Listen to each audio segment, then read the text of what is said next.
Hi guys and welcome back to another DrAce video, and today we're going to be playing Ride 5 and we are going to be using helmet cam for the very first time here in the roller coaster of Portimao. Now this is a great combination of both circuit, gameplay and first person perspective, because you really get to see the undulation of this track like never before. And what I will say is, straight off the bat, I had a blast making this video. It was so great. I always use third person because I know a lot of you guys prefer to watch videos from that perspective, but I just had to change things up, just try something new, and I'm glad I did because this was great. I turned up all the heads-up display. The only thing you can see is the lap counter in the top left-hand corner of the screen there. That can't be removed.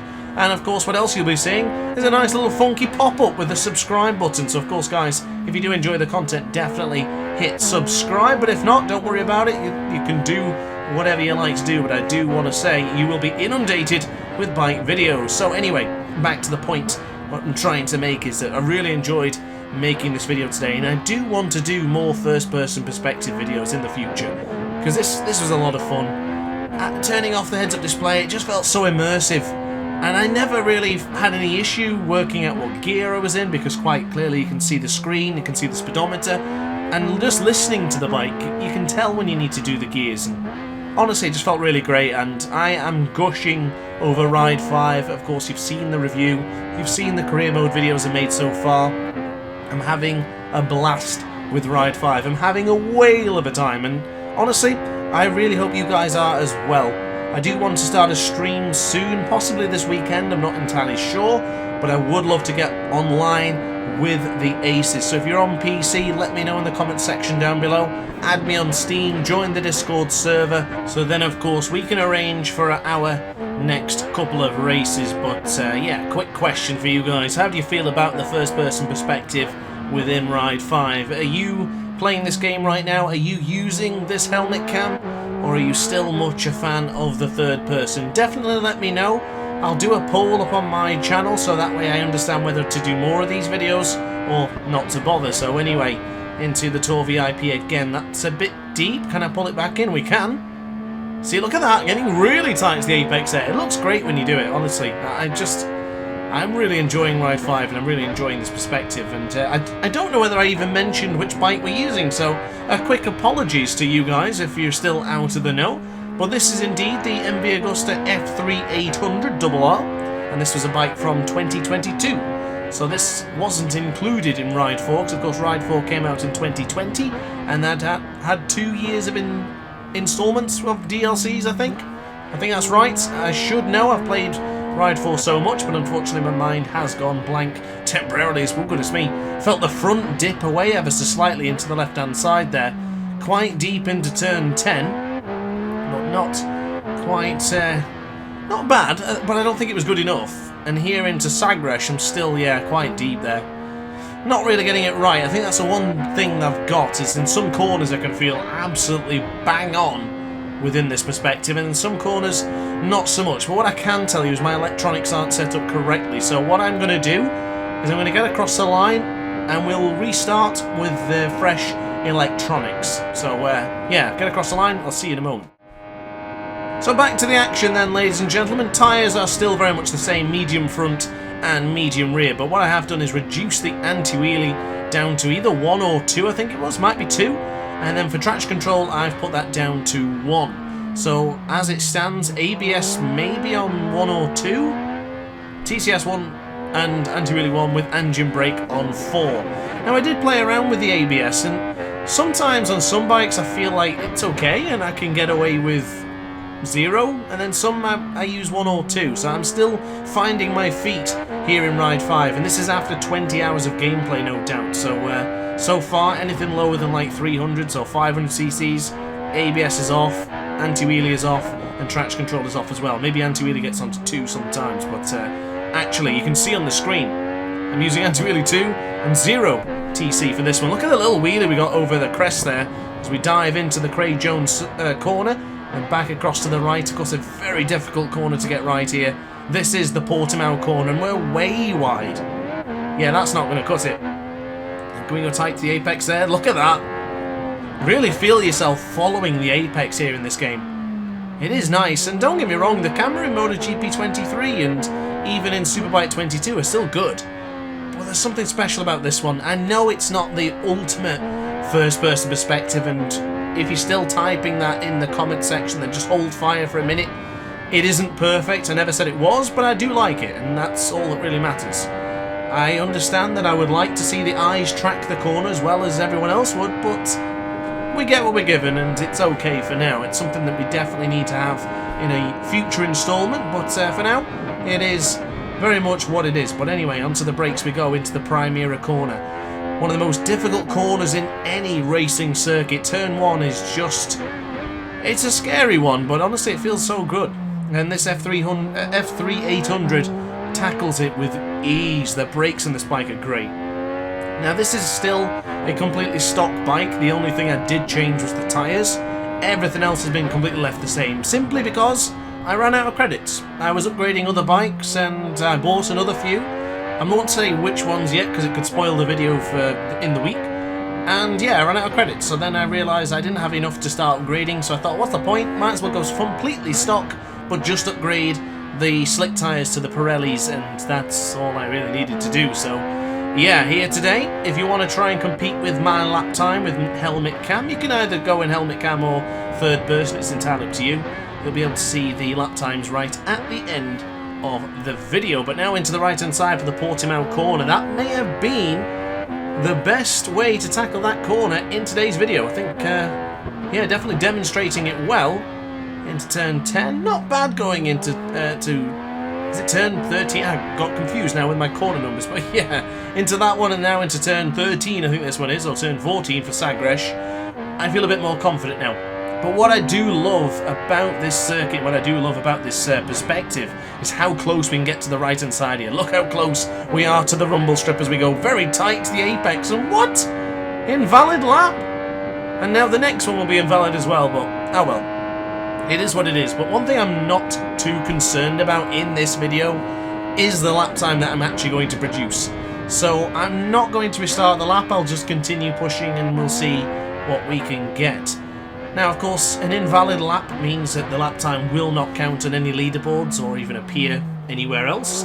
So I'm not really going to be concerned, but something I've always said in regards to when you see that horrible red square in the left-hand side of your screen, inhibitions are gone. So now I'm going to try and brake as late as I possibly can in most corners, and wow, we did well into the Tour VIP there. So with that feeling, I'm going to, yeah, brake as late as I can, push as hard as I can, because if we crash now, it really doesn't matter. We had nothing to lose on this lap time already, so yeah. Hoo-ah. Went wide into the Samsung corner there, my mistake. I had high hopes for the 8th corner, but yeah, unfortunately that's not going to happen. So now into the Craig Jones and into the right hand side, quite tight to the apex there, pulling it back in for turn 10, puts us up too tight to the left here. So as we go to the left now, yeah, we're going to run it a bit too wide. So this Portimao circuit it's perfect for learning a racing line. Because a lot of these corners, if you go in too hot or you turn in too early, you compromise yourself for the next one. And this is a prime example of a circuit that does it well. I really compromised myself into turn 10 there. So hopefully we can bounce back and hopefully we don't do it again. It looks like it's that white line there on the right hand side of the screen which will stop us from continuing a valid lap. So anyway, across the line we go and we're back to the normal laps. Hard on the brakes to the Primera corner. Going quite late. Oh, downshifted too early there.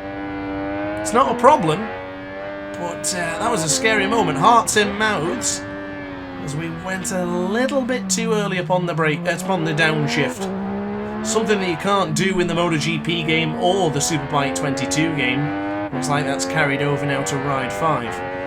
I was having some difficulties with the 250cc. It was the RGV, the Suzuki, of course, and I was having difficulties with downshifting to first and braking. I found that the bike would just drop away from me quite a lot.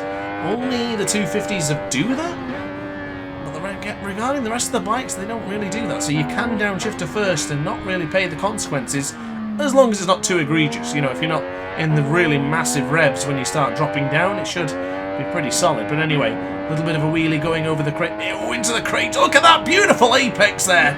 Stunningly tight apex. Can we get it into turn 10 as well? We can. This has all the markings of a good lap time here. Can we go tight to the apex and go on the front? Oh, it wobbled. Oh, I lost all confidence going in there. I went giddy almost. I could just feel the bike bobbing and weaving and... no. I guess that's what they call chatter, but in the controller.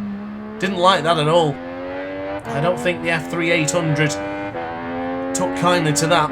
If anything, it took offence. The front wheel was protesting ever so slightly, but now back into the right-hand side. Strong on the acceleration. Try and line the bike up squarely and safely rather than just lifting it straight up in the middle. Something I want to explain in a guide I've got coming very, very soon, from braking to acceleration. So if you're looking for some assistance and help for Ride 5, then look no further. DrAce will have you covered very, very soon. So into the right part now, and now into the apex. Back into the apex with the right-hander again. Not bad. Not bad at all. And now into the left-hand side. Can we do better? It's not bad. I'm liking the look of this lap, actually. I think we've started off quite well. Can we do it well into the Tour VIP? No. All good things must come to an end, it seems. And unfortunately, we went wide there into turn 5 or 6. So now into the right again. I think it is turn 5. And now into the right again for turn 8, which is, of course, the Samsung corner. Nice and tight to the apex. Be careful upon the acceleration. Don't want to be getting too early on the power there, because you'll run the risk of running towards the curb and then end up probably crashing or going off the circuit at the very least. Now into the right-hand side. Very gentle with the downshifts here. As I say that, went down to first gear immediately there and made the front a little bit unstable. Back into the left this time around. No sort of bobble or dip. Happy to tackle this corner here. And then on the power, the MV Agusta's going to launch in anger to the right-hand side here for Sagres. Not bad. This is a good lap time, you know. Lap 7 could be the lap to yield positive results. But the way I feel is that every single lap we do is just going to get better and better. There's going to be mistakes, of course there is, but we're going to have that feeling and that sort of tenacity then to home in on the perfect lap. I'm not saying we're going to get the perfect lap today, but who knows in the future if we keep using the helmet cam. Hard on the brakes again into the primary corner, trying to go for that tight apex. We've gone deep, caught on the rumble strip. Still good. We're still knocking about, still kicking around. So here we go. Into the right-hand side now at lap 8 it is. Looking quite promising as we go into the left-hand side. And of course, guys, if you're looking for more DrAce content, tomorrow we'll be continuing on with our Ride 5 career mode. Of course, if you've watched any of the other videos, we've beaten Fast Charlie, who wasn't so fast. And we had a couple of championship and some general other races as well. And I've got to say, a lot of the career mode has been really fun so far. The AI has been putting up a great fight as well, which is something I'm always desperate to do in these games. And of course I would like to very much get online with you guys as well, because that's where the real challenge comes in, from esports players to players who would be esports if they had more time, and just general great competition with camaraderie as well. So I definitely want to get online with you guys soon. The second I have the opportunity, if I can stream this weekend, I definitely will. Oh, I didn't upshift then, so as I as I went into the left-hand side, I was accelerating but without anywhere to go or any power to put in, so unfortunately just hit the rev limiter there and I didn't even upshift. That's annoying.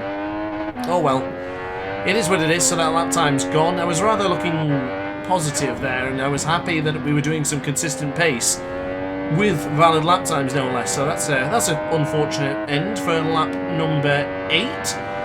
We're going to do probably 2 more laps now then, guys, and then we'll probably call it quits, because of course finishing on 10 laps is just a nice round number. So anyway, here we go.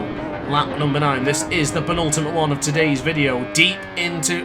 blew it. Well, it wasn't too bad. The recovery was much better than the fact that we went in there too deep. And now into the right-hand side here. I do like this corner, actually. I feel strong here in MotoGP 23. And even in Superbike 22 with the BMW, no less. So, yeah. Maybe all is not so bad on this particular lap. Onto the brakes we go into the Tour VIP. Still aiming for that tight apex. We hit the tight apex. Beautifully done. Look at the mirrors reflecting quite nicely as well. Maybe not the cleanest or clearest of mirrors, but it'll do. It's pretty good. So I'm happy with the attention to detail from Milestone, of course, but now into the right-hand side. As you see the brake fluid bouncing around there on the inside of the F3800 double R. Into the Craig Jones again. Probably one of the most difficult corners as well there, but I feel good. I feel really positive going into that left-hander. I feel really nice. So into the right-hand side. Get a moment to bring on this set acceleration and into the left-hand side. No invalidation of lap times here today, or at least not this time around. And good into the left-hander there. Oh, bit tight to the apex, but it's not a problem. We're still on it. This could be the best lap of the video.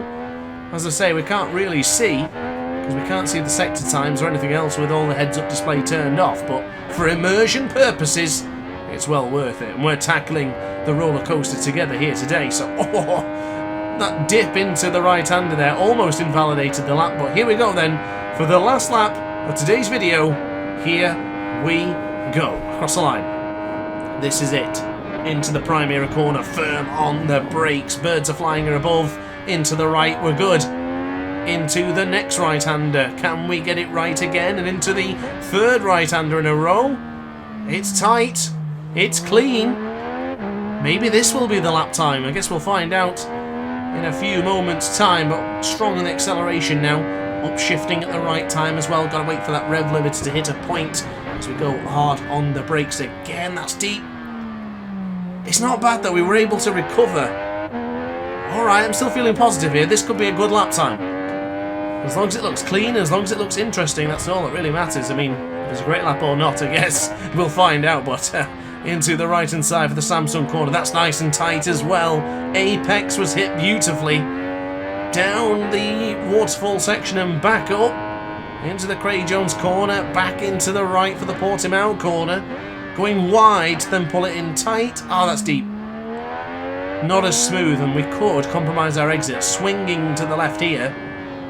It's not bad. It's not as clean as the previous lap, but it's not bad.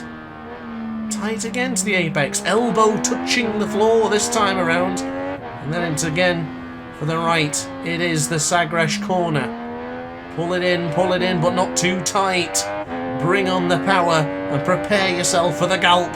Here it comes, nice and tight, a little bit deep though, so you can then bring it back, bring on the acceleration, but square off the bike, and that is going to be another lap here in Portimao with the helmet cam. I very much enjoyed this one, and I certainly hope you guys did too. So there you are then, guys. Those are my lap times on screen, and the last lap was indeed the best lap by about 54 thousandth of a second. Well, I'll be damned, 2 solid lap times coming in right there at the end. So guys and gals, if you enjoyed the video, don't forget to subscribe, and of course leave a comment down below if you really enjoyed it as well. It does help to let me know what sort of videos to make in the future. But guys, thanks for watching. It's been a pleasure to make this video for you. I'll see you tomorrow for more Ride 5 content. Ciao for now. Oh hi, didn't quite see you there. Good to see you're still here. If this video didn't quite set your appetite, then why not watch some more DrAce content by clicking the video shown on screen now. Furthermore, if you would like to follow me on social media, you can do so now with the links down in the description. Consider subscribing so you don't miss a single DrAce video.